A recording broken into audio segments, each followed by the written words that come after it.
Hello दोस्तों, नमस्कार। Journal study में आपका स्वागत है।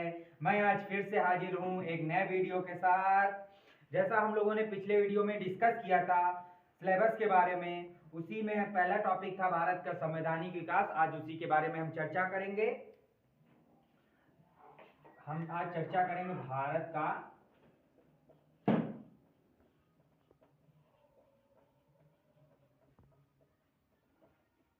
संवैधानिक विकास। इससे पहले हम आगे बढ़ें, पहले हम जान लेते हैं कि संविधान होता क्या है।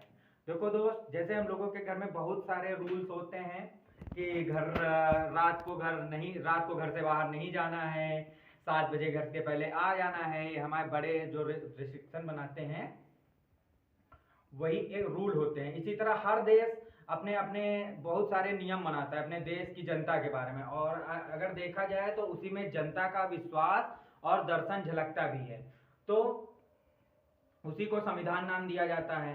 अब भारत का तो संविधान 1946 में स्टार्ट हुआ था लिखना। भारत का संविधान हुआ था 1946 में स्टार्ट हुआ था लिखना, लेकिन इसका जो संवैधानिक विकास है वो अंग्रेजों के काल से माना जाता है।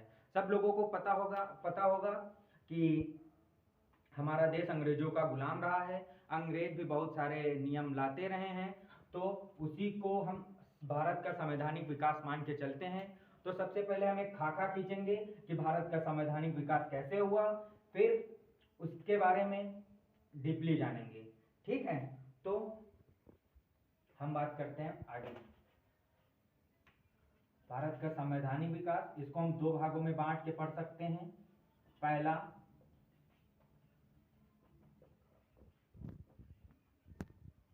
ब्रिटिश ईस्ट इंडिया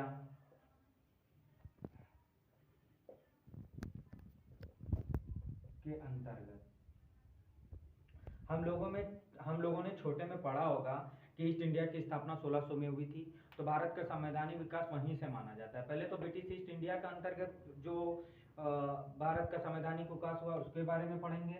उसके बाद 1857 में जो क्रांति हुई थी, तो 1858 में जो ब्रिटिश क्राउन था उन्होंने अपने हाथों में ले लिया था, भारत का शासन ईस्ट इंडिया से अपने हाथों में ले लिया था।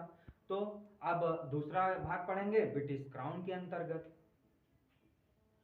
दूसरा हम पढ़ेंगे ब्रिटिश क्राउन के अंतर्गत।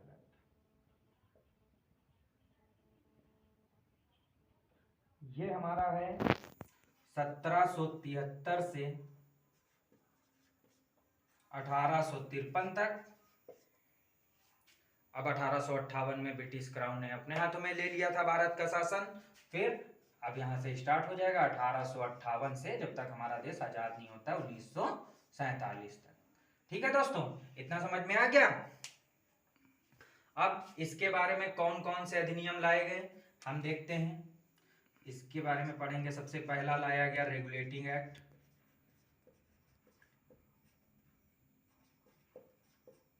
Regulating act 1773। दोस्तों हम आपको बताएं, जैसे हम लिख रहे हैं बस आप वैसे ही नोट्स बनाते चलिएगा, आपको बाद में कुछ नहीं पढ़ना है, ये विश्वास मानिए मेरा। ठीक है, उसके बाद आया पिट्स इंडिया एक्ट।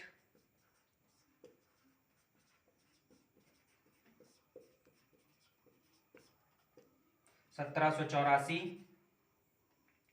फिर आया 3 चार्टर एक्ट 1793।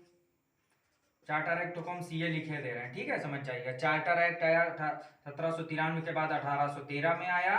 फिर पांचवा आया चार्टर एक्ट 1833। ठीक है, अब ये हो गया। और इसमें देखिए ब्रिटिश क्राउन के अंतर्गत कौन कौन से अधिनियम है। सबसे पहला तो अधिनियम आया government of India act, Bharat सरकार अधिनियम 1858। ठीक, दूसरा आया इसका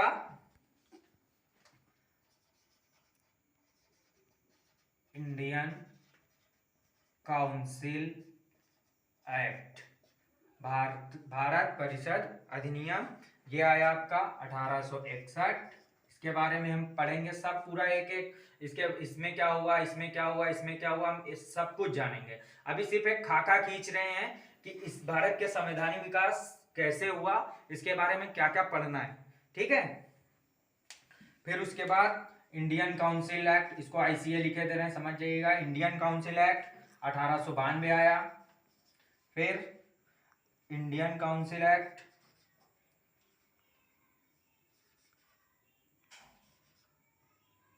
इंडियन काउंसिल एक्ट 1909 आया, ठीक है। फिर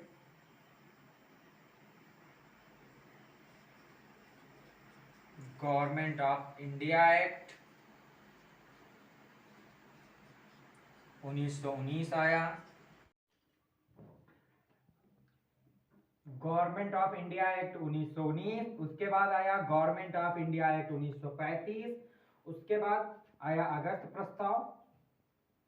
ना समझ में हम बोल रहे हैं, लिखते जाइएगा, ठीक। आया अगस्त प्रस्ताव, ये कब आया, 1940, ठीक। फिर हमारा क्रिप्स प्रस्ताव आया। परेशान मत होइएगा, इन सब के बारे में हम डीपली जानेंगे।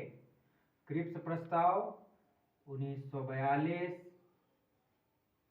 ठीक। अब यहाँ 1 2 3 4 5 6 7 8 9, ठीक, 9 ये हो गया। अब 10वां लिख लीजिएगा, अब 10वां यहाँ लिखे दे रहे हैं, ठीक। 10वां लिख लीजिएगा। क्रिप्स प्रस्ताव के बाद आया कैबिनेट मिशन। क्रिप्स प्रस्ताव के बाद क्या आया, कैबिनेट मिशन। कैबिनेट मिशन आया 1946। उसके बाद आया 11 नंबर पे माउंट बेटन योजना, माउंट बेटन योजना 1947, ठीक है। आप इसका स्क्रीनशॉट ले लीजिए, ठीक है। अगर ना लिखा हो तो फिर हम एक एक करके सबके बारे में जानेंगे। 1773 का रेगुलेटिंग एक्ट जानने से पहले हम सबसे पहले जानेंगे 1600 का राजलेख, मतलब जो इंग्लैंड में महारानी,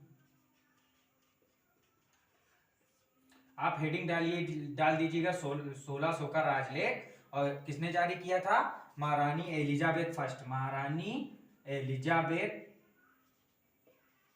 फर्स्ट द्वारा ये जारी किया गया था, ठीक है। ऐसे करके डाल दीजिएगा, जारी महारानी एलिजाबेथ, कितने वर्षों तक था, 15 वर्षों तक था। इसमें 1600 राजलेख में क्या हुआ, ईआईसी की स्थापना, ईस्ट इंडिया कंपनी की स्थापना,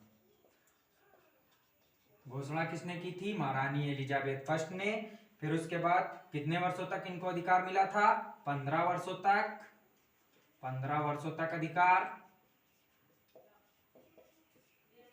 अधिकार। इसके बाद कुल पूंजी लिख लीजिएगा, मतलब कंपनी की कुल पूंजी कितनी थी, 30,133 पाउंड, ठीक है। और इसमें भागीदार पूछता है कितने थे, 217 भागीदार थे, मतलब पार्टनर कितने थे, 217, ठीक है। और इसी कंपनी में गवर्नर बनाया गया था, और उप गवर्नर के साथ उसकी सारी परिषद थी, ठीक। अब ये मोटा मोटा जान लीजिए, 1600 का राजलेख है, ऐसी की स्थापना हुई। अब ये कंपनी भारत में व्यापार करने आई, व्यापार करते करते अंग्रेज जब युद्ध करने लगे तो 1764 का बक्सर का युद्ध हुआ।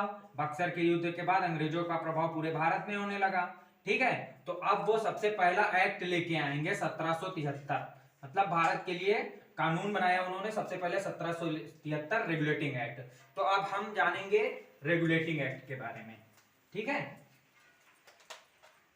अब आप लोग हेडिंग डालिएगा, भारत का 1773 का रेगुलेटिंग एक्ट, 1773 का रेगुलेटिंग एक्ट। अब इसमें सबसे पहले अंग्रेजों ने क्या क्या लेके आए जानते हैं, ठीक। या आप हेडिंग डाल दीजिए। इसमें सबसे पहला टॉपिक होगा कि ये किस समिति की, सबसे पहला क्वेश्चन आता है कि 1773 का रेगुलेटिंग एक्ट किस समिति की सिफारिश पे आया था। तो एक गुप्त समिति थी। कौन थी? गुप्त समिति।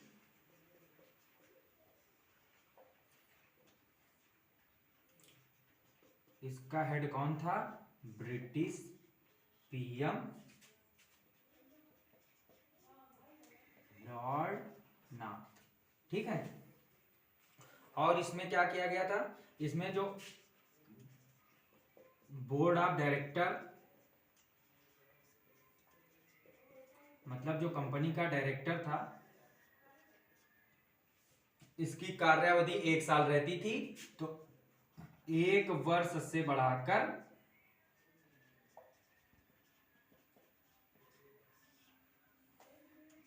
4 वर्ष कर दी गई।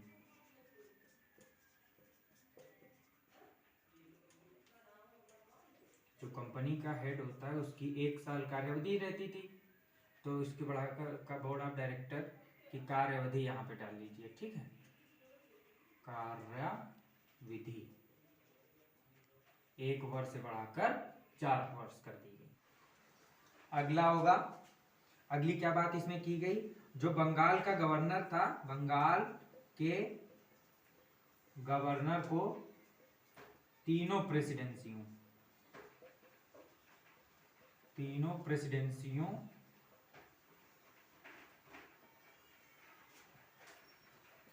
का गवर्नर जनरल बना दिया गया। गवर्नर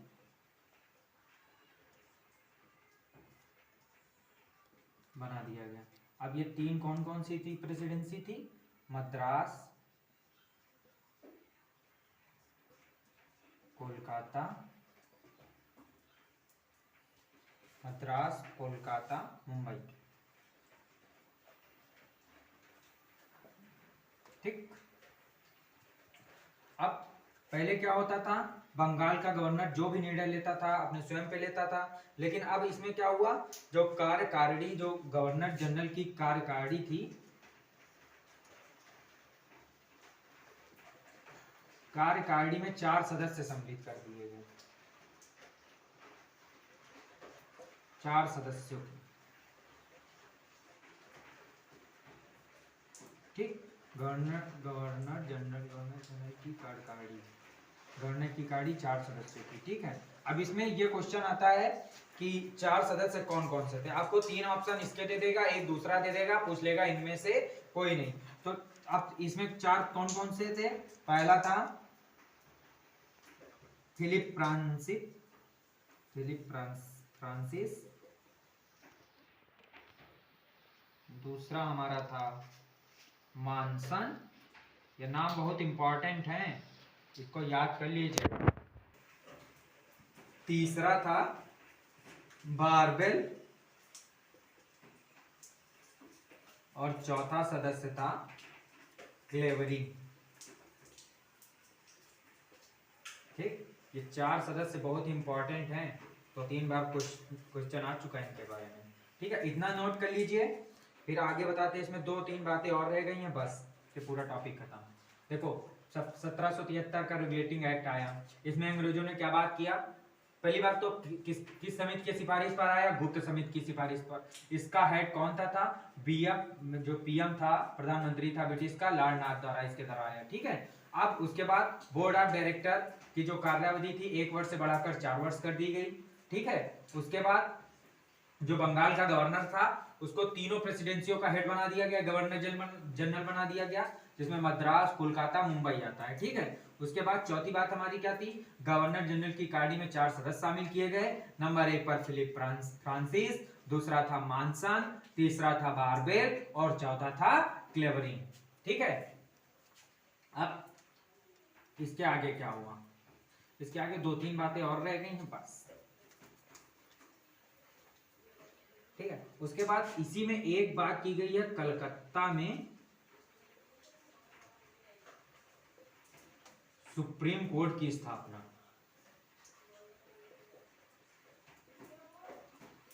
देखो क्वेश्चन इस टाइप का आएगा कि किस एक्ट में सुप्रीम कोर्ट की स्थापना की बात की गई है, तो 1773 का रेगुलेटिंग एक्ट। ठीक है, अब सुप्रीम कोर्ट की स्थापना, ये सुप्रीम कोर्ट ये आज वाला नहीं है, सुप्रीम कोर्ट सिर्फ नाम था, ये समझ लो सुप्रीम कोर्ट नाम से न्यायालय की स्थापना, ऐसे लिख लीजिएगा, न्यायालय की स्थापना।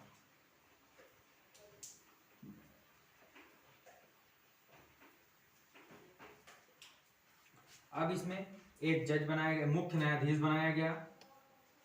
ये भी क्वेश्चन पूछा जाता है कि मुख्य न्यायाधीश मतलब 1773 का जो रेगुलेटिंग एक्ट था उसमें सुप्रीम कोर्ट की स्थापना की बात की गई थी, उसका मुख्य न्यायाधीश कौन था, एलिजा इम्फे। एलिजा इम्फे या कहीं कहीं इम्पे लिखने को मिलता है। ठीक है, इम्पे कर दीजिए, एलिजा इम्पे। ठीक, मुख्य न्यायाधीश थे एलिजा इम्पे और इसके 3 और न्यायाधीश बनाए गए थे जिनका नाम था, ये भी पूछा जाता है 3 में। ठीक है, 3 में से कोई नहीं। पहले थे तुम्हारे चैम्बर्स, इनके नाम बहुत इंपॉर्टेंट हैं, चैम्बर्स। नंबर 2 हाइट,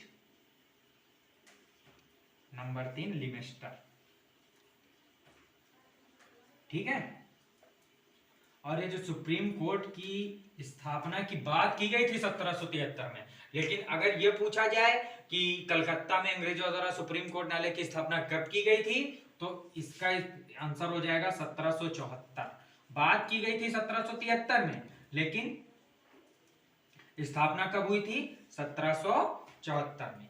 ठीक है, अब हम अगला टॉपिक कौन सा है उसमें, अगला टॉपिक है पिट्स इंडिया एक्ट। इसके बारे में हम कल जानेंगे। ठीक है दोस्तों, अब धीरे धीरे हम एक एक दो यही जो अधिनियम है इनके बारे में पढ़ते जाएंगे और धीरे धीरे खत्म होता जाएगा, टेंशन लेने की कोई बात नहीं है। ठीक है, तो दोस्तों आप सभी का धन्यवाद। दोस्तों अगर किसी भी चीज़ का कंफ्यूजन हो तो कमेंट बॉक्स में जरूर अपना मेंशन करें, उसका उत्तर जल्द ही दिया जाएगा। और अगर वीडियो अच्छा लगा हो तो लाइक करें और चैनल को सब्सक्राइब करें। बहुत बहुत धन्यवाद।